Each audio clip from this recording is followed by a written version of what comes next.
अस्सलाम वालेकुम दोस्तों। ज़मीन पर ऐसी चीज़ें जिनका हमें कभी पता नहीं चल सका, जैसा कि दुनिया पर पुरस्कार लोग और उनकी शनाख्त के बारे में किसी को यकीन नहीं है।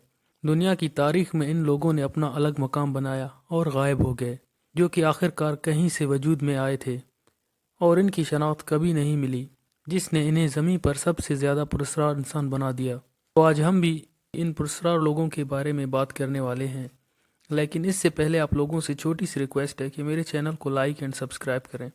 तो चलते हैं वीडियो की तरफ। Number 1, the man from torrid.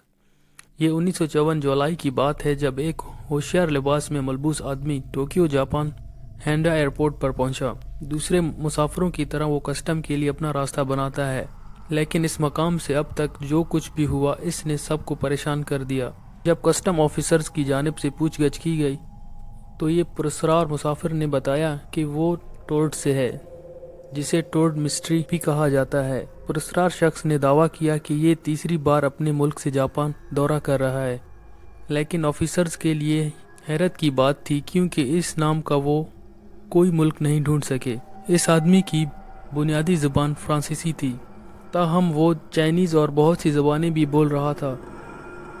Officers परेशान थे, क्योंकि इन्होंने ऐसे किसी मुल्क के बारे में कभी नहीं सुना था। पासपोर्ट मुस्तनिद लग रहा था, लेकिन जगह की पहचान नहीं थी। इस शख्स को फिर एक नक्शा दिया गया और कहा गया कि वो अपने मुल्क की निशानदेही करे।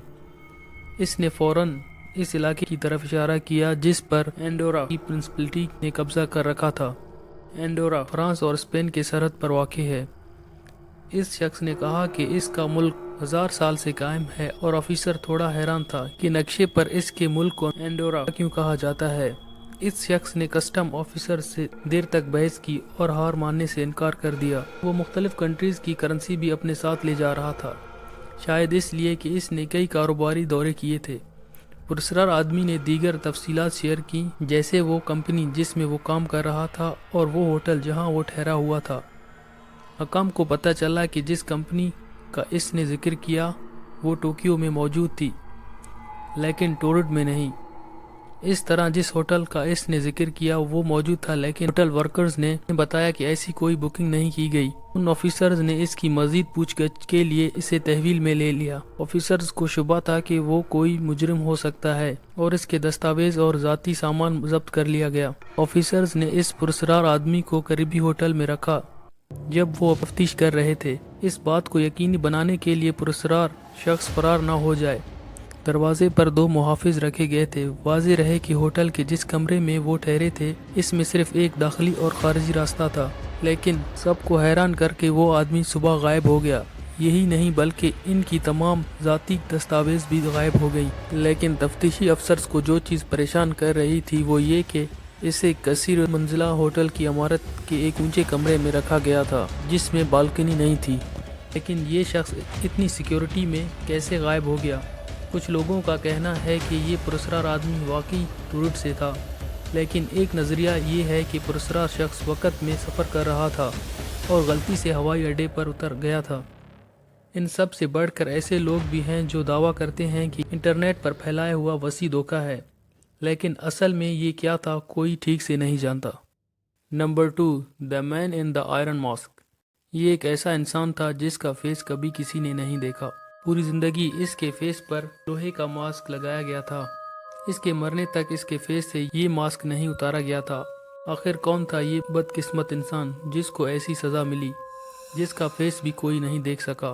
350 साल पहले 1969 में एक राजा लुइस 14 हुआ करता था। इसके दरबार में एक लेटर लिखा गया और इस लेटर को वहाँ के एक जेलर को भेजा गया कि तुम्हारे जेल में हम एक नए कैदी को भेज रहे हैं। ऐसा लेटर इस जेलर को मिलना आम सी बात थी, लेकिन इस लेटर में आगे कुछ ऐसा लिखा हुआ था जिसे वो पढ़कर घबरा गया। हम तुम्हारे जेल में नए कैदी को भेज रहे हैं, जिसके लिए एक अलग और सबसे खौफनाक और ख़तरनाक एक रूम जेल के अंदर बनाया जाए। इस खतरनाक रूम से कैदी की आवाज़ बाहर ना जा सके, और ना ही बाहर की आवाज़ अंदर आ सके, और ना ही ये कैदी किसी से मिल सके, और ना ही किसी से बात कर सके। और जेलर को भी दिन में एक बार कैदी से मिलने का हुक्म दिया गया था।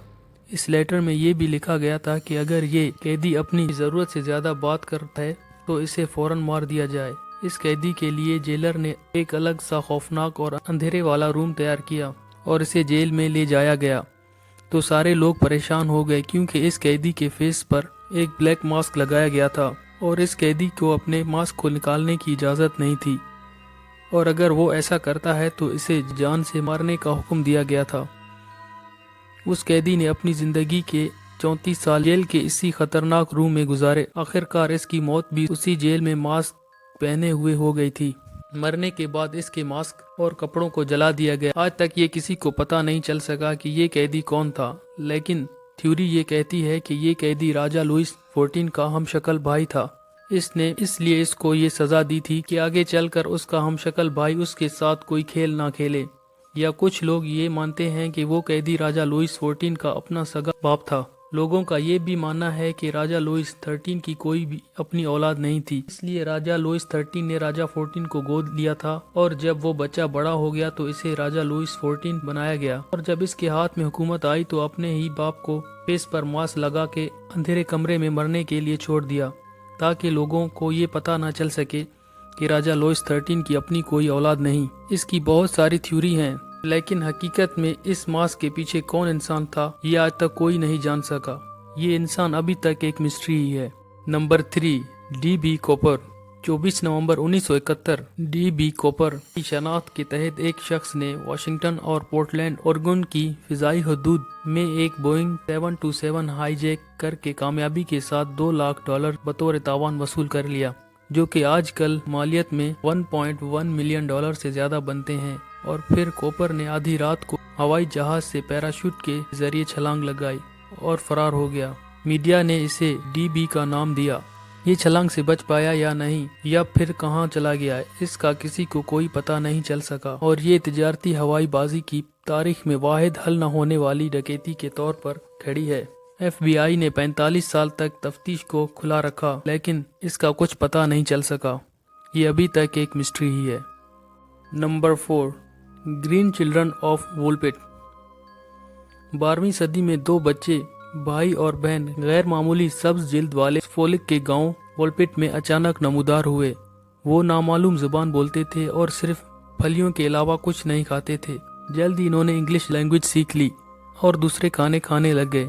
ان کی جلد کا سبز رنگ بھی وقت کے ساتھ ساتھ ختم ہو گیا۔ لڑکا بیمار ہو گیا اور مر گیا، لیکن لڑکی نے دعویٰ کیا کہ وہ سینٹ مارٹن لینڈ نامی جگہ سے آئے ہیں جو زیر زمین دنیا میں واقع ہے۔ وہاں سورج کبھی نہیں چمکتا اور وہاں کی ہر چیز ہری ہے۔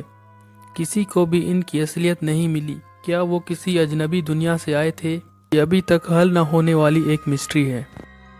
تو دوستو، یہ تھے دنیا کے کچھ پراسرار لوگ۔ امید ہے آپ لوگوں کو ویڈیو پسند آئی ہوگی۔ ملتے ہیں نیکسٹ ویڈیو میں، تب تک اپنا بہت سارا خیال رکھیے گا۔ Thanks for watching. اللہ حافظ۔